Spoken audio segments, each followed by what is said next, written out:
Good morning, everybody. Happy Monday. Welcome to our AM Actual News. Very busy news morning, and I have it all for you. I'm ready to report what happened during the weekend, also overnight, and today. Overnight, meaning in the Pacific, Europe, a lot of things happening, a lot of global shifts are happening, to be honest. Um, Caused by United States, people are copying us, not in a good way certainly perhaps not realizing what lessons we should be learning from it, and are we actually learning from our lessons? Let's discuss this and more. Thank you for joining. I hope you had a peaceful weekend. You are ready to conquer the day, and today is a significant day. As you may recall, of course, January 6th will always remain in our minds and our hearts and our souls as something that showed us how fragile democracy is, how fragile our system is, and how trust but proof type of approach we have to incorporate in our way of thinking, even when living in United States, right? The home of the brave, land of the free. So we need to really um, analyze. And that's where I have a problem with everything that I'm going to report on today. We are not analyzing what we've done, what we're doing, and what we're about to do. And copycats who very often copy America, from our sneakers to our burgers to our food that is as big as containers. Everything is in containers in the United States was my first observation when I arrived here 15 years ago. They're copying us with everything we're doing now. And so, yes, the lessons we will learn, will be first to learn those, but the world will learn too. That's why, if you're coming from Blue Sky, thank you for being here. I posted what's going on with liberals all over the world. Let's discuss. And that is the problem that I'm having. It's not negative, but I'm just questioning it. Why are you copying United States when United States clearly has done a huge mistake? I am delayed because I was waiting on the confirmation of Justin Trudeau, Canadian PM, stepping down. It has been confirmed. 10:45 in 39 minutes, he will announce it. He will stay in power and fulfill his duties until the party will find a new leader. This is a copy-paste situation with President Biden. Yes, their elections are, or if you're Canadian, your elections are in October. I don't trust your Liberal Party to keep Trudeau until October. You will start the Miss Canada, in this case, competition as to who's going to lead.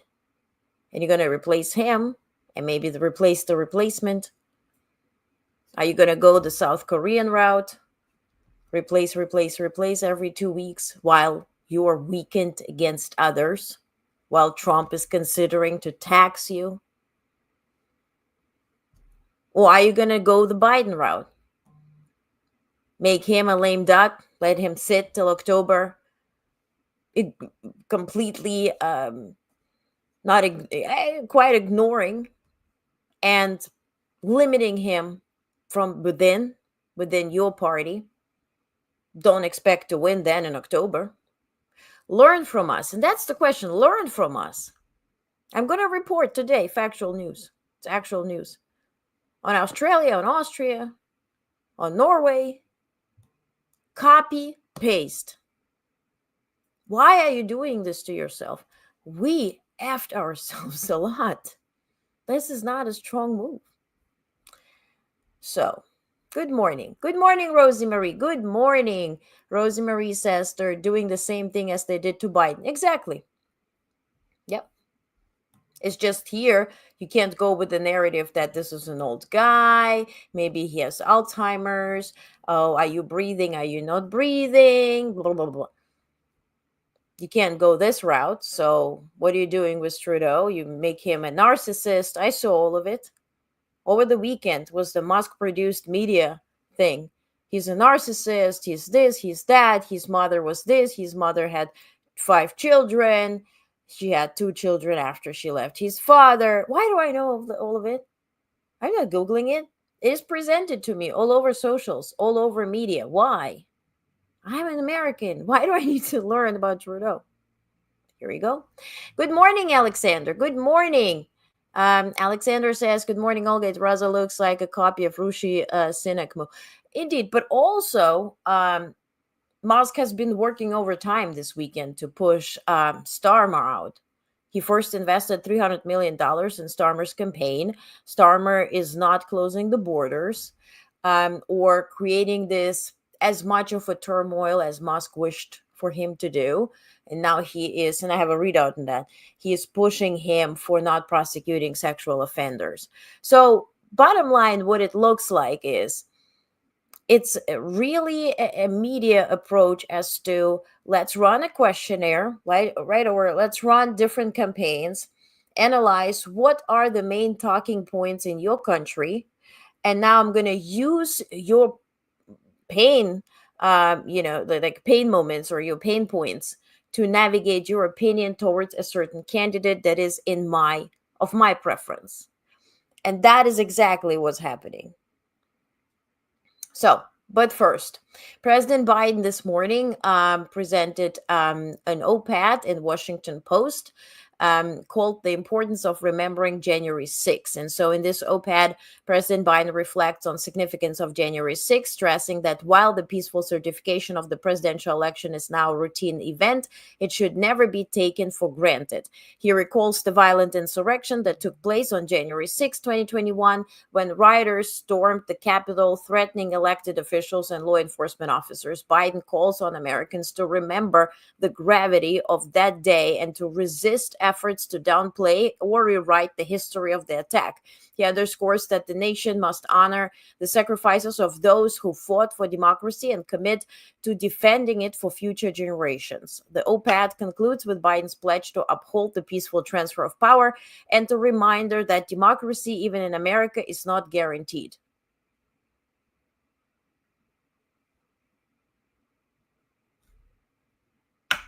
The guy who did this, that whom you give the peacefully power, without questioning anything. Today, 1 p.m., VP Harris will certify the results. All of them are lawyers, Harvard graduates, Ivy League.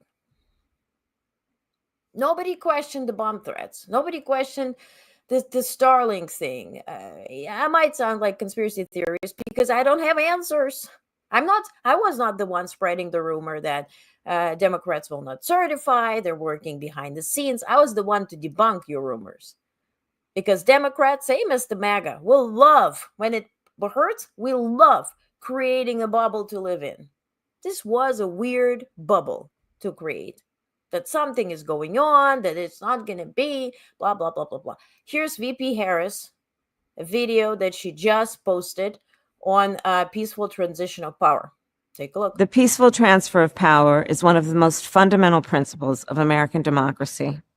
As much as any other principle, it is what distinguishes our system of government from monarchy or tyranny. Today at the United States Capitol, I will perform my constitutional duty as Vice President of the United States to certify the results of the 2024 election. This duty is a sacred obligation, one I will uphold, guided by love of country, loyalty to our Constitution, and my unwavering faith in the American people. As we have seen, our democracy can be fragile, and it is up to then each one of us to stand up for our most cherished principles and to make sure that in America, our government always remains of the people, by the people, and for the people. May God bless you, and may God bless the United States of America. On the transition, President Biden yesterday had a conversation with Press Pool, and he said, quote, "There's no problem with us. I think there's a problem internally with them. We've made ourselves available. They didn't use us."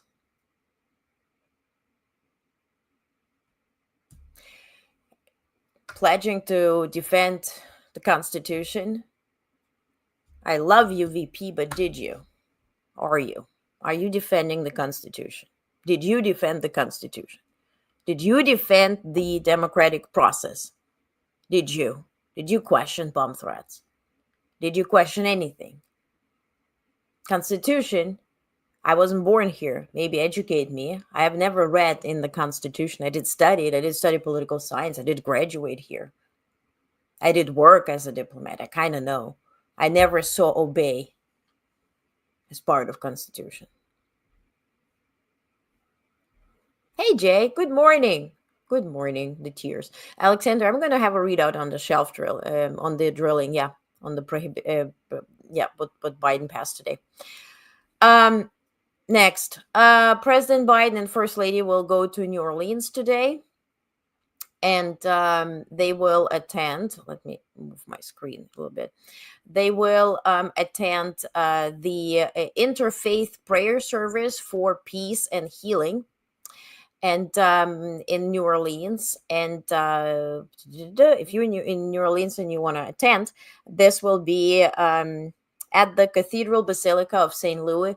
Louis, King of France, hosted by New Orleans, of course, government, to grieve with the families and community, and to console those who have been affected by the tragic attack, of course, that occurred on January 1st. After that, they're going to travel to Los Angeles and then Santa Monica. They will stay there overnight. Tomorrow, they will be unveiling the monument in Coachella area, and then return to the White House on Wednesday. On Thursday, January 9th, after state funeral for late President Carter, which will end around noon, they will, in the early afternoon, the first family will depart for Rome, Italy, where they will meet with Meloni, the Prime Minister of Italy, who just returned from Mar-a-Lago. She was meeting with Trump over the weekend, posing with thumbs up. I posted it on socials. And then they will also meet with their president and also with, of course, Pope. By the way, Pope Francis on Monday today named a Catholic cardinal who has criticized Trump's political agenda as the new leader for the Catholic Church in Washington, D.C., days before Trump is set to be inaugurated as U.S. president. Also, Iran said on Monday today the detention of an Iranian national in Italy at the request of U.S. amounted to hostage-taking. Iranian businessman Mohammed Abedini was detained in Milan last month, and he's wanted by United States on suspicion of involvement in a drone strike against U.S. forces in Jordan. Iran has denied any involvement. I think, and I foresee this to be one of the discussions that President Biden will have with Italian counterparts. Biden also offered warm welcome and some fond reflections to the new Democratic members of Congress. Last night, he did welcome them to the White House. It was all over television. I hope you saw it, but if not, and here's some insights. He told some stories about Senator Mike Mansfield and others taking him under their wing. He said, "My advice to you is to embrace the institution you serve. I really mean it. Improve it. Don't tear it down." He talked again about January 6th anniversary, democracy being literally put to the test, and the challenge of protecting it, drawing a lot of knots around the room. He reflected on the world entering a truly new era, distinct from the post-Cold War period, and the importance of alliances and partners. He also spoke about knowing President Putin of Russia over 40 plus years and the evolution he'd observed in Putin personality and Russia's posture toward the U.S. He started wrapping up by lamenting the decline in civility in Congress, which he said was becoming especially evident while he was vice president, with the gigantic loss of bipartisan lunches and other gestures. Quote, "The single greatest loss we've had is that we don't know each other anymore," unquote. Now, earlier that day, yesterday, he also engaged briefly with the press. And so on New Orleans, he said, quote, "There's nothing you can really say to somebody who has had such a tragic loss. And my message is going to be personal. On immigration, quote, when I became president, the numbers came way down, number one. Number two, we had a circumstance where I pushed very hard to bipartisan agreement to put more people on the border, and he's on the phone saying, don't do it, making me look bad. So it's against Trump, obviously. That Trump did affect the results or the lack of results that Biden could not achieve. Because, again, when it comes to Ukraine, when it comes to the border, I just want us to remember one thing. And by the way, I did have the interview with the war drone expert. It's recorded. It will be premiering tonight at 8 p.m. Eastern on our YouTube. Please tune in. I will have a little clip by the end of this morning live stream to introduce who I talked to. But there, when we discuss the drip aid for Ukraine, or this sort of approach to aiding Ukraine, if you will, we have to always remember that the 5 months delay was caused by the Congress, where Trump was calling not to aid Ukraine. And this is really for all those who hope for January 20th to be the end of an era, an end of the war, blah, blah, blah. Please remember that we need to see what people do and not what they say. And I do understand that Trump is like a broken clock. It's right at least twice a day. And sometimes he happens to do right decisions. And I truly, wholeheartedly hope he will. And I will be the first to report that he did a good job with this, and the other. I am actual news. I will not, I do not have the approach of Democratic, very liberal sources that, regardless to what, have to shit on Trump because they're paid to do so. I'm not paid by anybody. I'm actual news. If something is good, I will be first to say it, but I will also first to say if something is bad. Do I guesstimate this to be the majority? Yes. The big news is this morning, well, I told you last week that National Security Council signups for media were 404. So if you go to this page on the White House website, we have the logins, blah, blah. It's all disabled. Now, press pool is disabled. Press pool is disabled for Biden. We have one online source where we can read the press pool, but this is with like hours of delay, and we're not getting emails anymore. Yesterday, I received an email from U.S. Congress who suddenly, I do understand that for anything they want to see if you're a real media source, and they know me and I'm real, and we have a website, we have a newsletter, I have a lot of senators who are subscribed, so all that.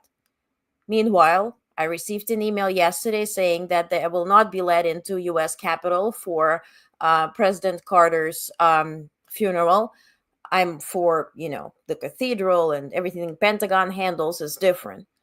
But U.S. Capitol, that they cannot facilitate my request. And they read my articles and blah, blah, blah. So we are turning into Trump era, and it's happening already 2 weeks beforehand. And it is what it is. And it isn't what it isn't. So on Trump and democracy, Biden said, I think what he did was a genuine threat to democracy, and I'm hopeful that we are beyond it. Hope is a powerful thing. Now, President Biden yesterday also signed the Social Security Fairness Act. He walked into the room in the East Room at the White House with Pat Marfino, the president of Connecticut Alliance for Retired Americans, who introduced him. The president thanked Senator Susan Collins, who received a standing ovation for supporting the legislation. He also thanked Senator Chuck Schumer, who was not present. Biden said 2.5 million Americans will receive a lump sum payment to make up for their benefits not received in 2024. He said repeatedly, if anyone tried to cut these programs, he would stop it, and he certainly did. Good morning, Bonnie. Good morning. Good morning. Good morning, Bonnie. Good morning. Good morning, Yash. Good morning. Thank you for being here. Okay, so that's to Alexander's question. President Biden protects U.S. oceans from offshore oil and gas drilling, capping historic conservation efforts. So he has taken sort of significant action to protect over 625 million acres of U.S. oceans from future offshore oil and gas drilling. This includes safeguarding the Atlantic and Pacific coasts, the eastern Gulf of Mexico, and the northern Bering Sea in Alaska.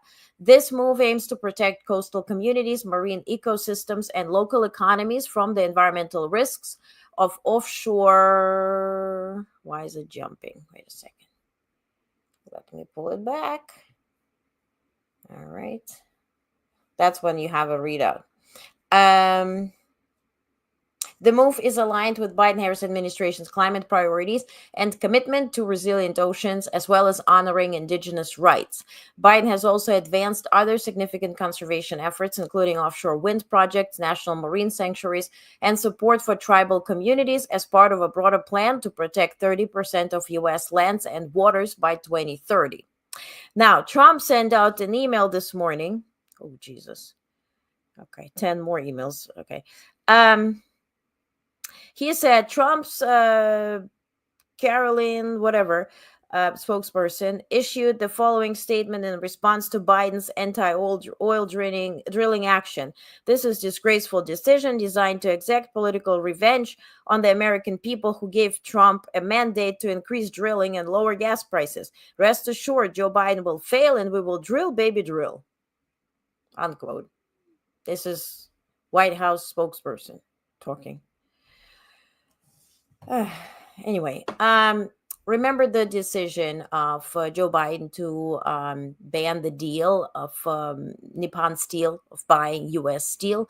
So now Japan's Nippon Steel may need to look at the revamp of its growth strategy after U.S. President Biden blocked its proposed $14.9 billion acquisition of U.S. steel, but its share price could bounce back in the near term, analysts said. So certainly they were accounting for it and on it, and they didn't get it. Now, yesterday also, President Biden spoke on the Women's Suffrage National Monument Location Act. That's why he's headed to California. So he said, I was proud to sign into law Women's Suffrage National Monument Location Act, authorizing the placement of a monument honoring the women's suffrage movement on the National Mall. In addition to commemorating the ratification of the 19th Amendment, the Women's Suffrage National Monument will recognize the generations of women who fought to ensure an equal voice for women in our democracy and honor the leaders who fought for the enfranchisement of all women long after 19th Amendment was ratified.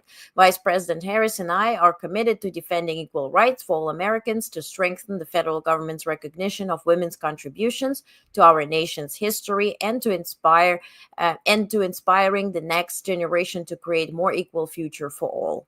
So this is, of course, will be at the National Mall in California. He will reveal another set of monuments, but this is all part of one program that he pledged to achieve by the end of his term. Bonnie says he's been off the rails with pause. He's a mess is an understatement. And Bonnie, this was his White House speaker, who is in her early 30s. So this is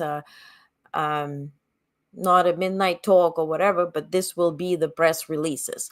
I also, I hope I'm wrong, but I think the press pool will be eliminated. Or it will have, he'll take, let's say, a MAGA podcaster a day and drive all the traffic to their X account and vice versa. I think that's what will be classless. Yeah. Okay. Now, Trump on Sunday called on his fellow Republicans in Congress to unite and pass a massive legislative package that combines his top priorities: tax cuts, border security, and increased domestic energy production. Trump suggested that Republicans could cover the cost, potentially in the trillions of dollars, by raising tariffs on imported goods. And he demands them to pass it as soon as today. In a post on his Truth Social platform, Trump urged Republicans to get smart, tough, and send the bill to my desk to sign as soon as possible. Honey bunny, 2 more weeks. What desk? Mar-a-Lago desk? His call comes as Republicans control both chambers of Congress by narrow margins and have been debating whether to pass these measures separately or combine them into one package. As Trump advocates, a single bill could allow Republicans to quickly fulfill Trump's campaign promises. But it also risks alienating members with concerns over specific provisions. For instance, Republicans from high-tax states like New York and New Jersey have expressed interest in revising some elements of 2017 tax cuts, which negatively impacted their constituents. Trump is also pushing for the elimination of tax on tipped income, which could further increase the overall cost of the legislation. Republicans plan to use complex budget rules that would enable them to pass the package with simple majorities, avoiding the need for Democratic support, but also limiting the scope of the package. The narrow Republican majority in the House, remember, is 219 to 215. It adds another layer of complexity, as unity will be crucial to passing such significant legislation. Now, I want to read out a tweet that Trump sent out on this, and where he says that he will get the money back that he will save on the, not taxing tips back through the tariffs. It's very interesting. If you compare the numbers on the tips and the tariffs, it's incredible. Let me find this. Okay. I don't like this new Apple picture thing. Meanwhile, if you have any questions, please ask. Do I have it? No, I don't. Wait a second.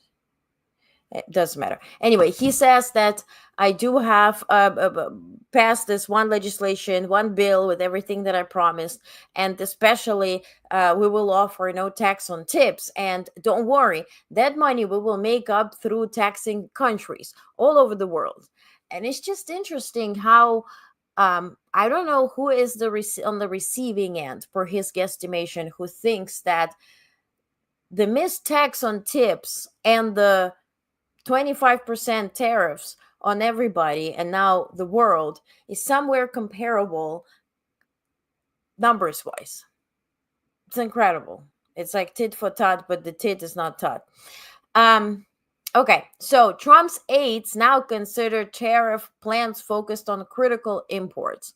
So they're reversing a little bit. They want to change the tactic. Yes, they have been visited by Trudeau. They have been visited by, British, Italian, and all that type of stuff. Representatives probably asking not to pass the tariffs or explaining if they would do the same towards US, how it would pretty much create this trade war. So US President Trump's aides are exploring a new approach to tariffs, considering levies only on critical imports related to national economic security. That's what they told Washington Post. This plan marks a shift from Trump's previous campaign promise to impose broad 10% tariff on global imports and 60% tariff on Chinese goods, which trade experts warned could disrupt trade and escalate costs. But here's the main takeaway. The new strategy would focus on specific sectors, such as defense, critical medical supplies, and energy production, including items like steel, pharmaceutical, pharma industry, and the rare earth minerals. While discussions are ongoing and details are not finalized, this targeted tariff approach reflects Trump's goal to revitalize the industries in the US. And they're not really going into the tit is not done. Jason. Yeah, there is TM that. Yeah, sometimes I blabber BS and it's good. Thank you. So bottom line, they said we're going to impose tariffs. They didn't say what is the number, what are the percentages, and on critical industries critical for national security, which really copying a phrase that now Biden used to ban the Nippon Steel deal. But under Trump's understanding, we don't know what this means. We don't know what the percentages are. We don't know what the industries are. Okay, and if you say defense industry, and then what? Does it include chips that are part of, right, defense industry, but also part of anything you own that kind of works at home? Your microwave, your fridge. So my question is, under the notion, again, it's a tit for tat, the tit is not tat. Under the point of, under the notion that we're protecting our national security, meanwhile, we're allowing TikTok to stay. But we're really caring about national security. We will impose tariffs on what? Critical industries. What are those critical industries? What are those? And what are the tariffs? Now, in New York, I mentioned New York, we have congestion pricing that went into effect with the entire countdown. So the MTA, our, of course, subway system, they revealed this new pricing. So if you go to Manhattan now, 60th Street or beyond, entire grid, you have to pay here $9 if you do it in the daytime, especially sort of like the rush hour, or overnight is $2.25. And they did entire countdown like New Year's Eve, the ball drop, and all that type of stuff, which is, I am in New York. Well, I live in New York, so I can tell you one thing. It's been, when this was discussed last time, before Governor Hochul blocked it for a bit, it opened an entire business opportunity where anybody with an apartment in Manhattan, because if you do live in that zone area, of course you have a free entry because you got to get home. You're going to pay $9 to come home. Let's say you go to the Hamptons, you go to the beach, you go to New Jersey, for God's sake, and you come back. You're going to pay $9. So if you do live in Manhattan and your car is registered in Manhattan, you have this free pass. So now this new business industry is opening where people are paying money to anybody living in Manhattan to register their car on their address so they would have a free pass. I mean, it just opens doors for corruption. What they're doing here, they're literally copying the London system. London did the same story. It did reduce the number of traffic by 30%, to which London mayor had a bright idea to then reduce the roads and create like more trees and greenery and all that kind of stuff. They did that. That caused what? Congestion.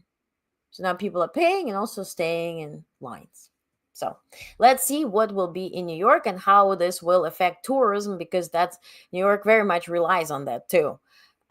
Okay, the tariffs can affect for pharma and medical equipment, could cause shortages of critical medicines and equipment, not thinking it through as usual. Exactly, Bonnie, thank you. And remove Medicaid and increase this or add the tariffs to this, everything gonna go through the roof. By the way, I have some news to announce. Stick till the end. I just remembered. Okay, now, one thing. Please be careful if you're on Blue Sky. There is misinformation going on. It's a Russian propaganda. A company called Matryoshka, and if you know the dolls, there is doll inside the doll thing, which doesn't really matter. It's just their name. So the Russian disinformation network Matryoshka has launched a new campaign on Blue Sky social network. Elliot Higgins, founder of investigative journalism group Bellingcat, has been one of the first researchers to detect its activity. So far, 4 Russian-made videos have been identified on the platform. Each disinformation video begins with a real person, a professor, a student, from a top university, or a recognized expert introducing themselves and beginning to speak on a topic unrelated to Russia's war in Ukraine. The footage then transitions to segments that do not show the speaker on screen, while what sounds like their voice continues narrating. In these moments, the speaker seems to promote claims that the West should end its support for Ukraine, that Europe should align its future with Russia, and that Volodymyr Zelensky is a dictator or even a vampire. And Bonnie, thank you so much for sending me this article. So stay vigilant.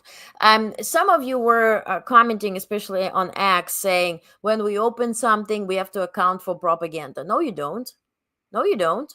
Open actual news. Read your newsletter. It's free. Get your actual news, read the newsletter. We don't have sponsors. It's completely independent journalism. I will announce very soon something about the newsletter. The main idea is to provide free factual information, because media has been the so-called fourth pillar that is sort of there to for checks and balances with the government and for the people.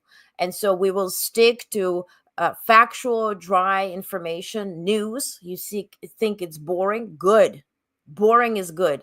Read your actual news. Start your day with actual news, or evening, midnight, whatever.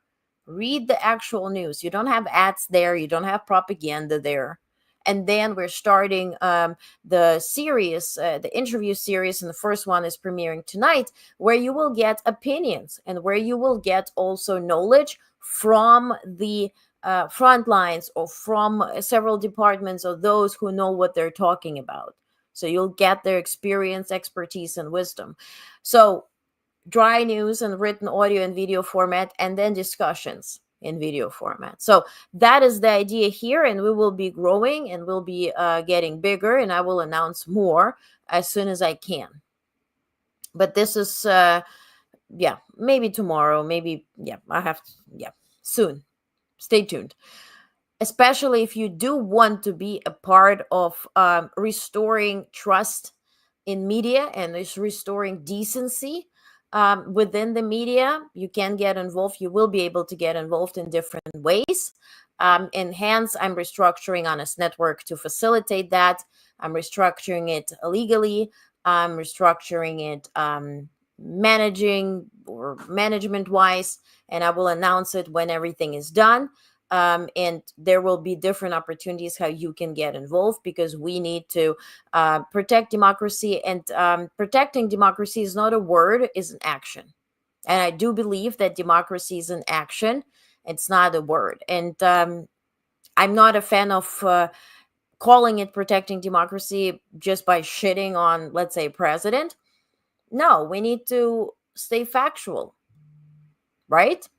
Provide criticism, provide praise, provide whatever, but stay factual.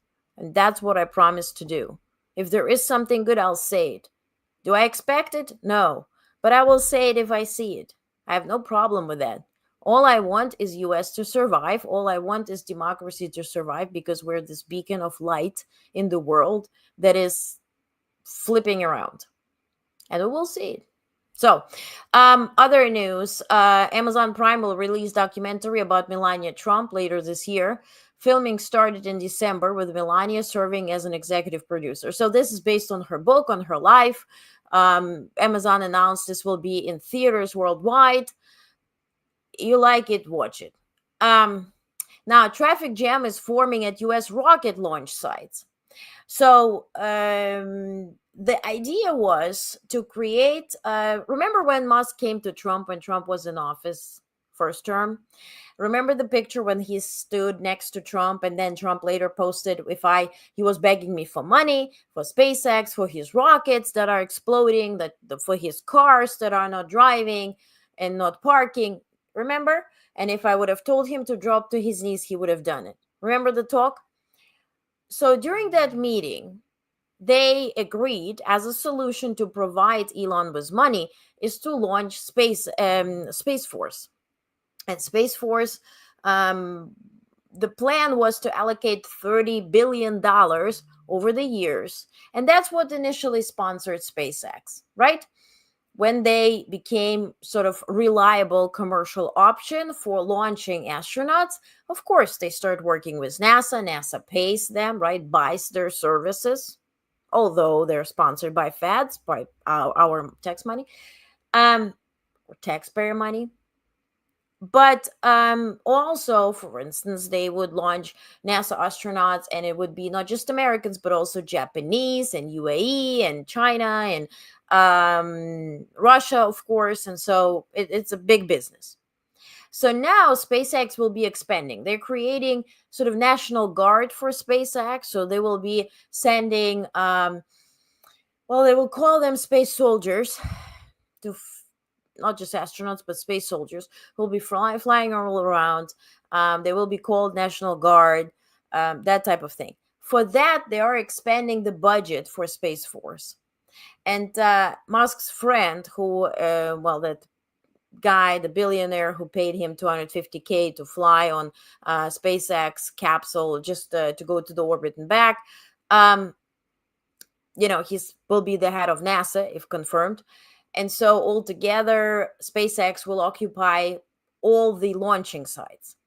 Now, because we also have competitors at this point, Amazon, Jeff Bezos has the, what's his rocket called? And others, right? But we do have only 3 launching sites. So now we have a traffic jam for this rocket launch sites. Elon Musk, SpaceX, and other rocket companies are planning to increase flights in the years ahead as they ferry their own satellites or payloads for other customers in space. So now Amazon is launching satellites.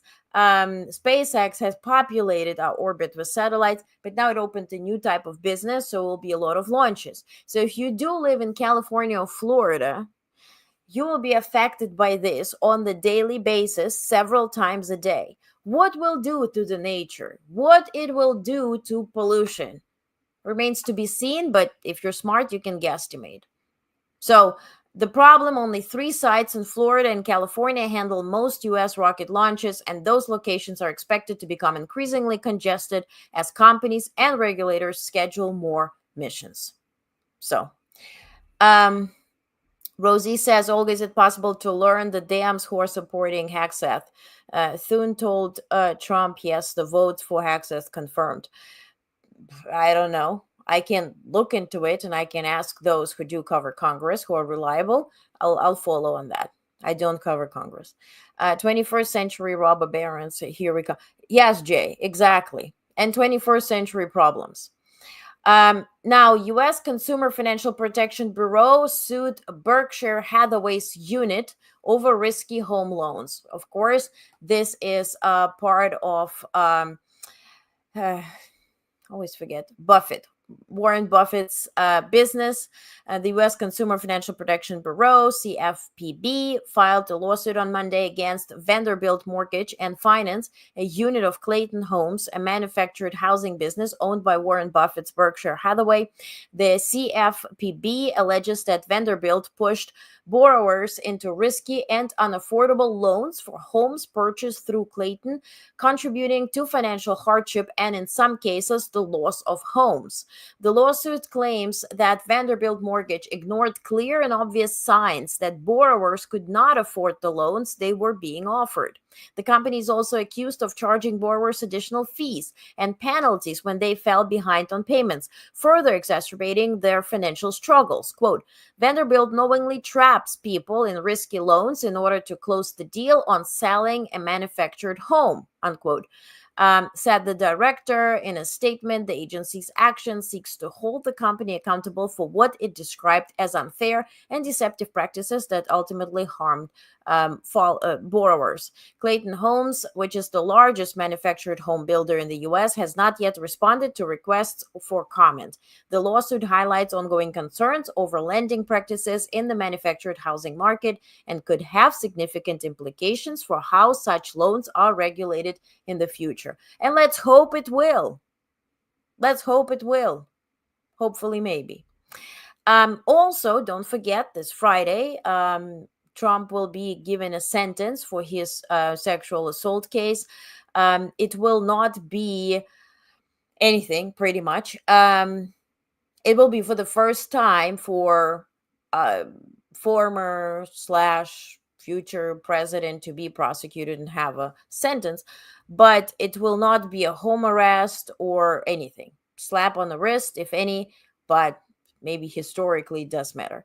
As to Canada, here's a full readout. Canadian Prime Minister Trudeau is expected to announce on Monday that he will step down as the leader of Liberal Party, though he will remain in office until successor is chosen, according to sources cited by CBC News. The decision comes after growing pressure from within his party, with an increasing number of Liberal legislators publicly urging him to resign. Biden, number 2. Trudeau, who has been facing declining approval ratings and poor polling numbers, is due to hold a press conference at 10:45 a.m., so probably is doing it now, to officially confirm his intention to step down. The move follows a period of mounting discontent among liberal parliamentarians who have expressed concerns that the party is unlikely to secure victory in the upcoming election, which must be held by late October. Polls suggest that after nearly a decade in power, 9 years, the Liberals face an uphill battle against the official position, the Conservatives. Conservatives. A source familiar with Trudeau's thinking told Reuters on Sunday that the Prime Minister was increasingly leaning towards announcing his departure. While his resignation would pave the way for a leadership contest, the process could take months, potentially leaving Trudeau in power during a critical period for Canada. His departure would come at a time when the country faces economic challenges, including the threat of tariffs from Trump's incoming administration. Trudeau's leadership has been marked by both successes and controversies, with his handling of issues like climate change, economic inequality, and relations with Indigenous communities drawing both praise and criticism. However, a series of dismal polls and internal dissent have led many to question his ability to lead the party to another victory. With Trudeau's resignation looming, Liberal Party now faces a difficult task to secure his or their victory. So, good morning, Robert. Good morning. Robert says, I believe the point is to label the Orange Man formally as a felon. Indeed. And that's what I mean. It's historically important. And we're referring, of course, to Trump's sentencing on Friday. It is historically important. Twice impeached, a felon, and nevertheless, we're not questioning anything. We're all caring about peaceful transition of power. To whom? Now, international news continued. Keir Starmer, the UK's Prime Minister, defended his tenure as Britain's Director of Public Prosecutions on Monday, responding to accusations from Musk about his handling of sexual abuse cases involving grooming gangs. Musk, a supporter of Trump, criticized Starmer for failing to prosecute these gangs during his time as DPP between 2008 and 2013, particularly gangs of men, often of South Asian descent, who sexually exploited young girls. Although Starmer did not directly name Musk, he strongly rebunked accusations, asserting that he had taken decisive action. But nevertheless, Musk tweeted 23 anti-Starmer tweets in an hour on a Saturday. Part of a job, I guess. Norwegian Prime Minister Jonas Gahr Store expressed concern on Monday about Musk's direct involvement in domestic politics of countries outside the United States. Speaking to Norwegian public broadcaster NRK, Store criticized Musk for using his significant social media influence and vast economic resources to interfere in other nations' political affairs. He emphasized that this behavior was inappropriate for relations between democracies and allies and suggested that if Musk continues to engage in Norwegian politics, the country's politicians should collectively distance themselves from such efforts. Are we slapping the wrist again? Maybe we will condemn it and then what, issue sanctions? Stop it! It's your home. Protect it. You all guys swore to protect your own country, your constitution, your democracy. I don't know Norwegian rules, but I can guesstimate this was the case. Protect it. He is not an elected official. He's unelected, unofficial, fake billionaire. Remove federal support from his billions and you will see what this will look like. Remove his companies owned by China, 51%. In China, every factory is owned 51% by Chinese, and you will see the actual numbers. For God's sake. For your sake. Next. Australia's political landscape is in turmoil following the resignation of Chancellor Karl Nehammer and the collapse of coalition talks aimed at forming a centrist government. So no more centrist. With the far-right Freedom Party emerging as the largest party in September's parliamentary election, its leader, Herbert Kickle, is now vying to lead the next government. Kickle met with President Alexander Van der Bellen on Monday, hoping to be tasked with forming a coalition government after failed attempts to Conservative by the Conservative People's Party, OVP, to forge a three-party or two-party alliance with the FPO. The FPO, which secured over 29% of the vote in the election, has never led Austria's government, but has been part of coalition governments in the past. Despite his party's strong electoral performance, Kickl was frustrated by van der Bellen's initial refusal to task him with forming a government, as the president instead gave the mandate to OVP leader Nehammer. However, Nehammer's coalition talks crumbled over the weekend, forcing his resignation. Nehammer's departure paves the way for Christian Stocker, the interim OVP leader, to explore new coalition options, with Stocker signaling an openness to negotiating with FPO. So Australia is going right-wing. It's going to be a coalition of right-wing or one right-wing party leading Austria in Europe. Alexander says, it looks like this Antichrist from South Africa blackmailing each leader who supports Ukrainians. Right? That's what I think too. And the rumor is, not actual news, okay? Rumor that Meloni was being convinced at Mar-a-Lago to ban the aid for Ukraine within NATO.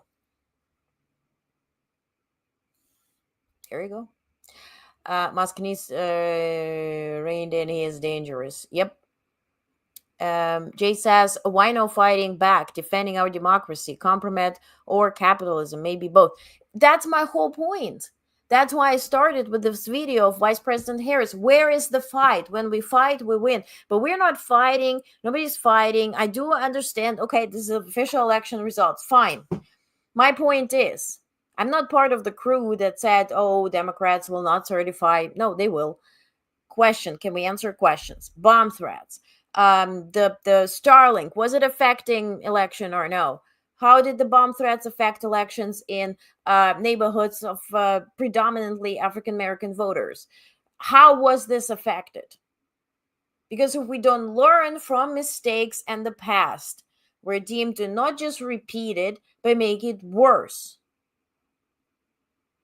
And now with oligarchs donating millions of $1 million each to this inauguration fund, and then pledging allegiance and kissing the ring, and oligarchs being installed in the positions of power where they will literally oversee investigations into themselves.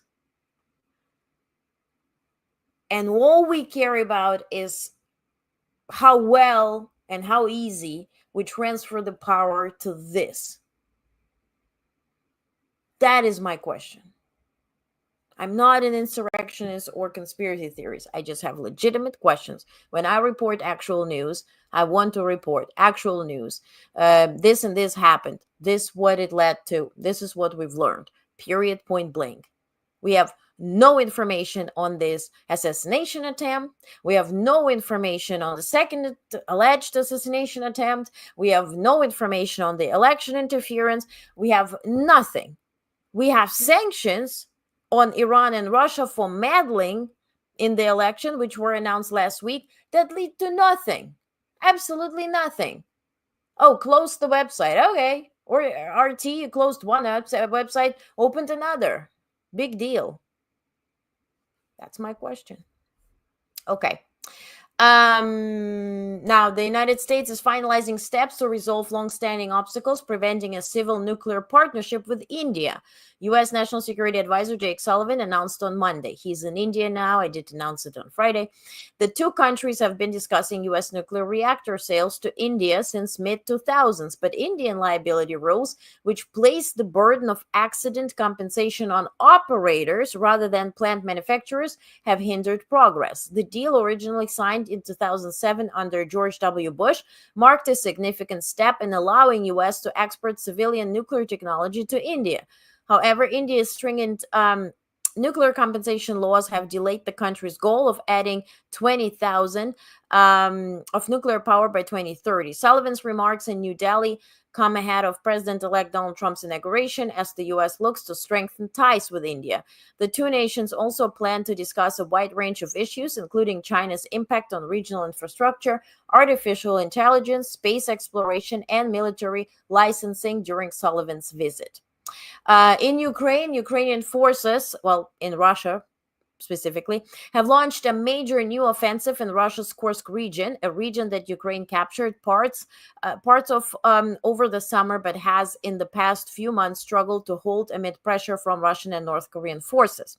Ukrainian President Zelensky said security guarantees for Kiev to end Russia's war would only be effective if United States provides them, and that he hoped to meet U.S. President-elect Trump soon after his inauguration.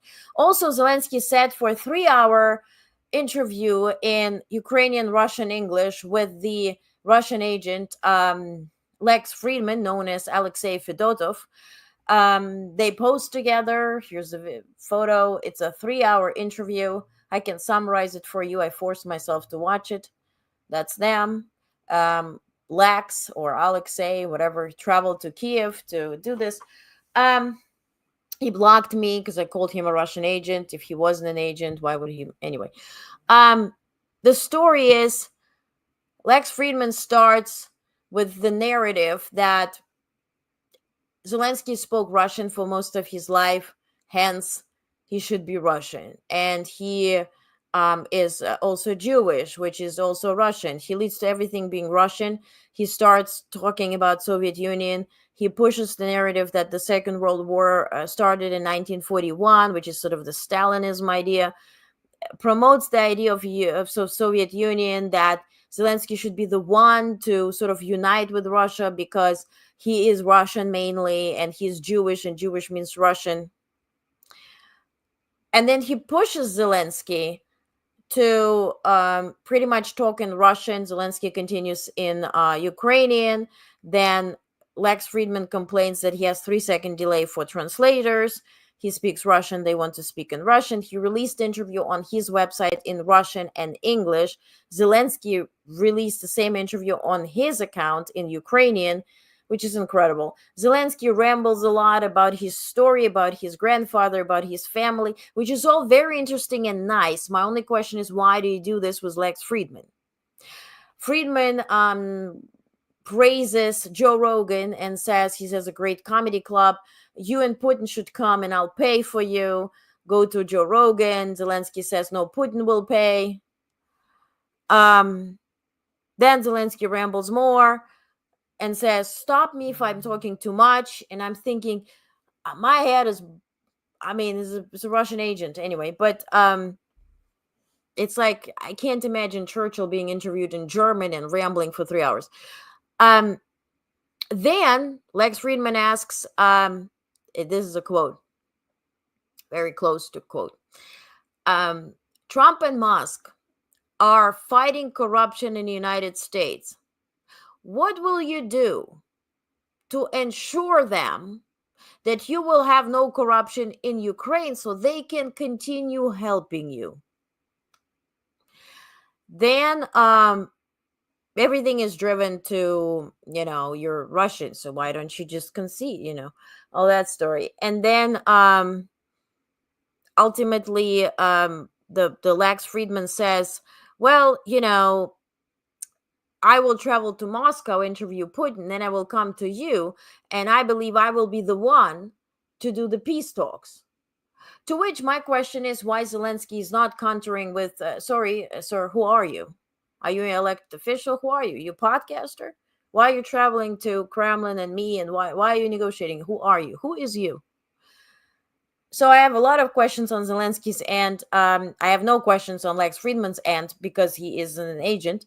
So he's doing the agent's work. And then he finishes with, people hate me, people love me. I'm all here for love. I'm spreading love, and love will save the world. So blah, blah, blah. If you want to spend 3 hours watching it, do it. Dark money has to go. It's been an issue for a long time. Indeed, legacy media played a big role, not asking right questions, just saying washing stuff, because legacy media is now owned by the same rich people who are bowing. They cannot say anything. Bonnie says they wanted Trump. Rosemary says, Bonnie, they wanted Trump. His chaos got them clicks. Yeah. I told them for right media owners directly responsible for this mass and election interference. Yeah, Trump and Musk are the corruption. Yeah, and that's why this was so interesting to hear, right? When Lex Friedman, oh, and also he said, we all admire Elon Musk. Can you tell me what you admire him for? That was a question, which followed by Zelensky telling what he admires about Elon Musk. I have no comments anymore. So, the Biden administration is preparing to impose new sanctions on Russia in response to its ongoing war in Ukraine, focusing on tankers transporting Russian oil sold above the $60 per barrel price cap. The move targets Russia's shadow fleet of aging ships that have been used to circumvent the cap, which is designed to reduce Moscow's oil revenue. These tankers are often considered less safe and more prone to environmental risks, according to shipping experts. So you saw two broken half in the storm, spilled 4,000 to 8,000 tons of oil. It's all over the beaches of Crimea. So it really has to point to it. My question is, how long will this last, and will Trump reverse it? Now, the State Department has informally notified Congress of planned $8 billion weapons sale to support Israel's long-term security for resupplying stocks of critical munitions and air defense capabilities. A U.S. official familiar with the details confirmed to CBS News on January 4th. So we expect this to be announced today. Now, Middle East, quickly, the Taliban are looking to Afghanistan's gemstone resources to revive the nation's economy. Settlers in occupied West Bank are hopeful that Trump administration will back their desire to annex parts or of all the territory. That's the You understand? Yeah, we're making Gaza the Monaco, right? They said it early. The Israel military has conducted raids in Syria in recent weeks that it said are intended to strengthen the defense of Israel's citizens. So they're conducting the raids, they're conducting the invasion, they're conducting whatnot. Yes, it can be explained. Is there a ceasefire? I don't know. Blinken called for final push on Gaza ceasefire. As you know, Secretary Blinken is now traveling to three sites, so to South Korea, to Japan, and then France. So today, Secretary of State Blinken made a final push for Gaza ceasefire, urging for a truce deal before President Biden leaves office. Blinken's remarks came after Hamas official confirmed that the group had cleared at least 34 hostages. This was announced this morning, to be released as part of potential ceasefire. Quote, we very much want to bring this over the finish line in the next 2 weeks, the time we have remaining, unquote, Blinken said during a press conference in South Korea, addressing the possibility of ceasefire agreement. And I have a full readout in your newsletter tonight. Also, Blinken spoke to Egyptian foreign minister, discussed Gaza ceasefire, humanitarian aid, and Syrian peace efforts.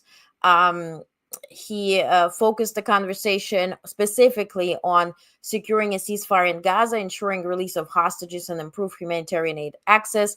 They discussed Syria's situation, reaffirming U.S. support for Syrian-led political transition.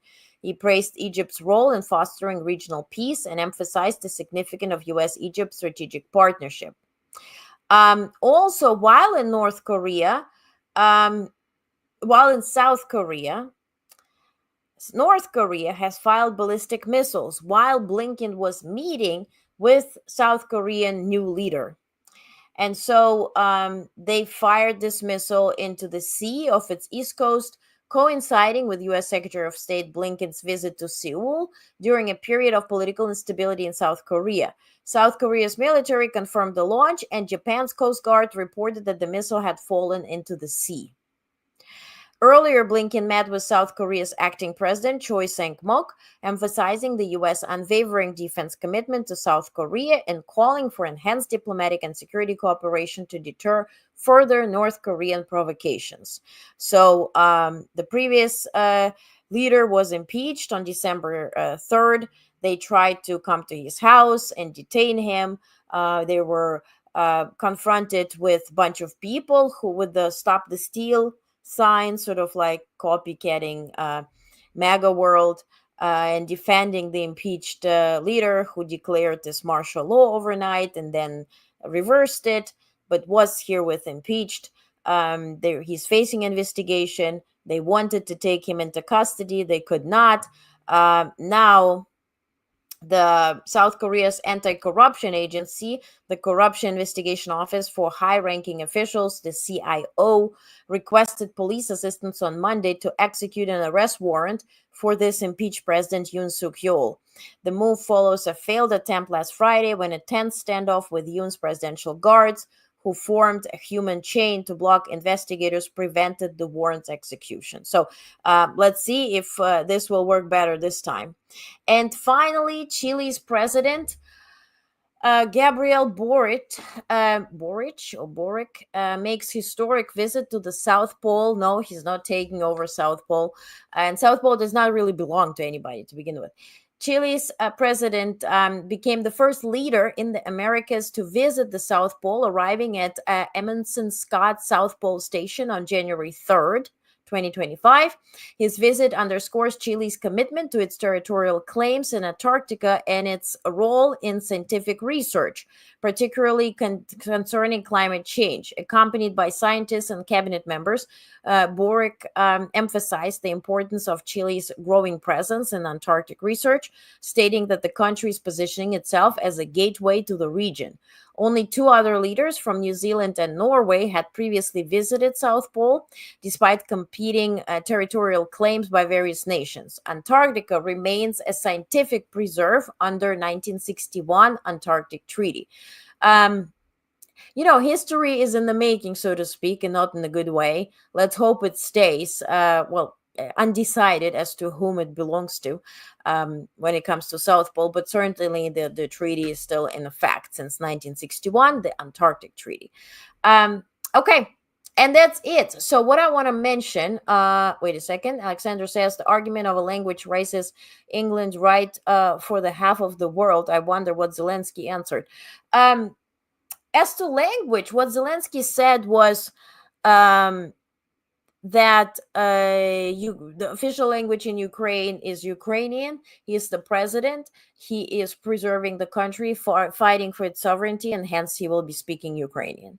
Some things, let's say when he was quoting the Belarusian, the potato head leader, calling Zelensky 3 days into the war, the full invasion, he said he started quoting him in Russian and hence spoke Russian, but he would not switch to Russian a lot just to quote either Putin or this Lukashenko from Belarus. And Lukashenko said, Vladimir, it's not me, it's Putin. And Zelensky, in his quote said, well, but it's your territory. Remember, they were firing missiles on Kiev and trying to take over from Belarusian side. And to which then the Belarusian leader said, no, it's Putin doing it. It's his forces. Yes, they're using my land, but it's not me, Volodymyr. It's not me. And so in this quote, he spoke Russian.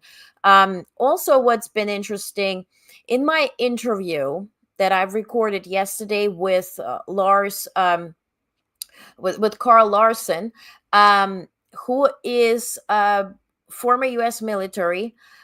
He served in Iraq during 9/11. He was serving and he was in Iraq.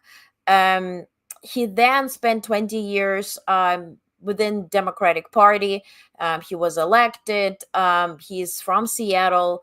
And when the war started, the full invasion of Ukraine started in 2022, he went to Ukraine on March 8th. It started on February 23rd, 24th, the night. And so he went there on March 8th and directly to eastern Ukraine, so Kharkiv region, where I was born. So he talked about folks being deployed who did not know how to use anything, who did not have much to use to begin with. And then we spoke about what happened to Ukraine, what is happening in Ukraine. He also now co-runs and is a co-founder of Defense Support for Ukraine, or Ukraine Defense Support. It's a nonprofit. They work with 170 businesses. They he showed me Russian drones that they captured. He spoke about, also being in combat directly and what type of machinery and everything they could use. He spoke about the aid. We spoke in detail as to Biden administration's strategy on supporting Ukraine. We spoke about what he anticipates to happen soon with Trump coming in. We spoke about Trump proofing the aid when it comes to NATO and the EU.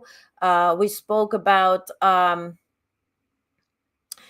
that there's still $5.5 billion not dispatched to Ukraine. We spoke about what Ukrainians are saying now, how his nonprofit is Trump-proof. We spoke about also ultimately about New Jersey, New York drones.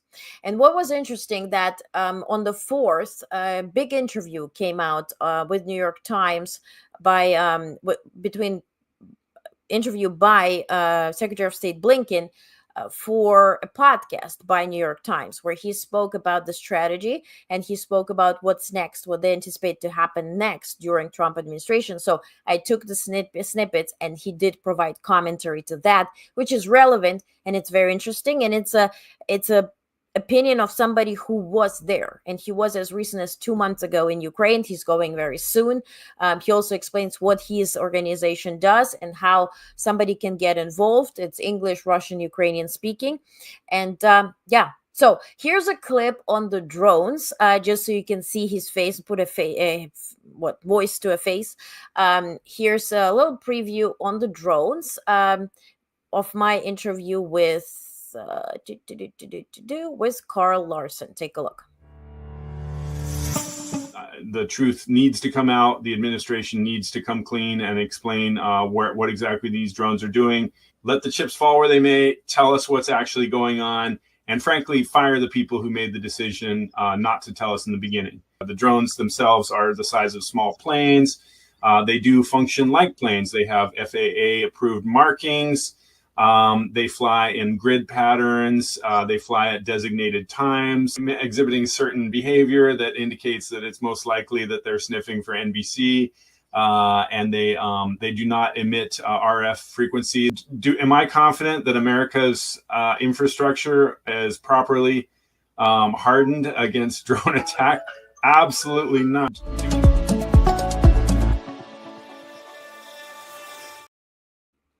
So he explained exactly what the drones are doing. He also broke the news because he is in the war drone area and expert in this specifically. He broke the news that now China has created this, so to speak, mothership, right? If I would describe it in simple terms, which can be packed with 1 million Shahed drones that they bought. And so he explained how is this related to the New York, New Jersey drones over us, what they were sniffing, what were they doing. Listen to the interview. You'll get his expert opinion on that. And what if China were to execute in full mode? What can we do and how unprepared we are pretty much. So again, please listen. This is towards the end about the New York, New Jersey drones, but it's interesting to learn about Ukraine, about we're not really diving into his journey. It's more about his opinion on current matters and future. And we also agreed to continue the conversation come January 20th to comment on what Trump actually did or did not do. So, and to finish on a good note, 30 states are now under crazy conditions. A major winter storm has brought blizzards and freezing rain to central U.S. and is expected to arrive in the mid-Atlantic today. Please stay safe and warm. I know some of you had issues. I'm really sending you all the warmth I have. Please stay safe. I know 30 states are under... Wow, I was just informed that X has discontinued the streaming of this thing. Very interesting. Because of what I just said. The drone thing. This was the drone thing in China. Oh my God. Well, watch the interview on YouTube. It will only be on YouTube, not on X. So again, 8 p.m. Eastern, watch the interview that X just banned here. on another note, so 30 states are under emergency, state of emergency. Please stay safe, please stay warm. But if we were to explore the funny side of coldness, this is minus 11 Fahrenheit in Chicago. Take a look.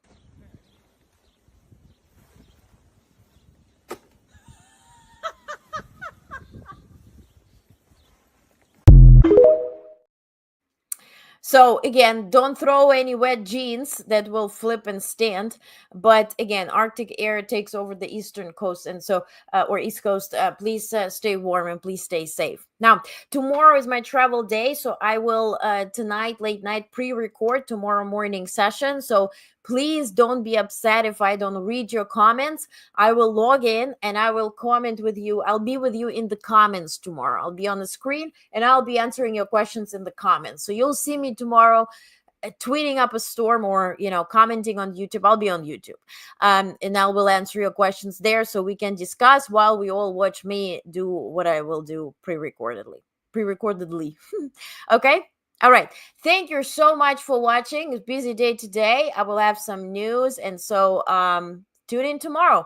The argument of okay, I read this. X, will see you soon. It's a mess. Yeah, my furnace went out, so yeah, it's cold. Oh my God, please keep warm. Hey, Callie, good morning. Have a good day. All be safe. Oh, no, Bonnie, keep warm. Yes, please keep warm. Please keep sane. And I'll see you tomorrow morning in the comments live and then pre-recorded on the screen. Okay? And tonight, don't forget, we have a podcast, actual news podcast, 5 p.m. Eastern everywhere.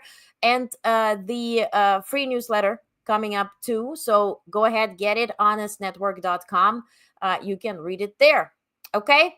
All righty. Thank you so much for watching, and see you very, very soon. Stay safe.